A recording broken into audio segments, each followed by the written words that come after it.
One of the more vulnerable areas that we have for women in perimenopause and beyond is actually our wrists, because as we age and as we become at greater risk for osteopenia and osteoporosis, the bones in our wrist become more fragile. That may not seem like a problem until we fall. So of course we want to be doing our balance training and coordination training, but until then, let's also focus on strengthening some of the smaller muscles that help support our wrists. For this, I really like to use some loops. If you have TheraBands from a physical therapist, you can absolutely use those. You can just wrap your hands around it, but just any kind of resistance. These are just affordable, they are small, they're transportable, and so that's why I like using them. I've got 3 exercises for us that will also have a bonus of helping to strengthen our spine, which is another vulnerable area. For the first one, I want you to take your hands in the loop and put it right underneath your palms and bring your hands out in front of you so that your palms are right at shoulder height. I like to bring one foot back behind. I know it's a little hard for me to see this on me, but if you do that, you want to be on train tracks, not a tightrope. Hands at your shoulder height, and from here, take your left arm and pull that elbow back as far as you can. Now watch your wrists. What happens, I see a lot, is I see that front wrist popping up, but fight it and keep that neutral spine as well as your left arm that's moving back and then coming back out to that starting position. A couple other things to focus on as you do this. When you return, can you keep your hands at shoulder height rather than letting that left arm come in? So we are keeping the tension high as we return.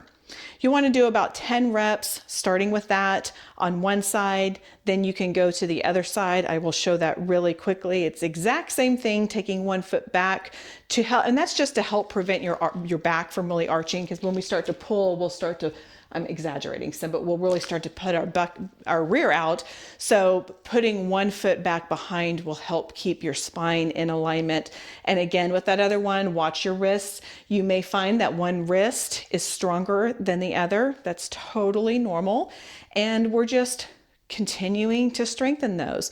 So keep that elbow at shoulder height. You don't want to drop it down either. Keep it at shoulder height. So for this, it's a great one because it is absolutely supporting the muscles that help our wrist, but we're also getting that spine and back, which is so critical as we age. The second movement is actually going to be the same movement, except we are going to go up above our head. Your palms are facing away from you. Let's take one foot back. It doesn't really matter. And we're going to pull down. Again, watch that palm and that supporting arm. If you are looking at me, this is the right arm for you, but you do not want that wrist popping back. Keep it steady. Again, as you return, keep your returning arm, your moving arm out wide and not letting it come in. That will help with the resistance as well. Now watch your arm. You don't want to have that arm way far back, but not too far forward as well. I like to say you should be able to see your biceps out of your peripheral vision. Of course, do the other side. You want to be nice and equal. What's going to happen is as you get tired, you're going to bring that arm down because it's hard to keep your hand up. So keep doing that little check. Can you see your biceps, that inner part of your upper arm, in your peripheral vision when you are looking forward? For that third and final movement, we did across, we did up. So what do you think we're doing next? That's right, we're starting with our hands down. Same motion, hands through that loop, roll your shoulder blades back so we're not starting from a rounded position. Take your shoulder blades back. I'll start with my other hand this time, and we're gonna bring that elbow up and back down. This is another one that's really easy to let that supporting wrist pop up, so don't do that.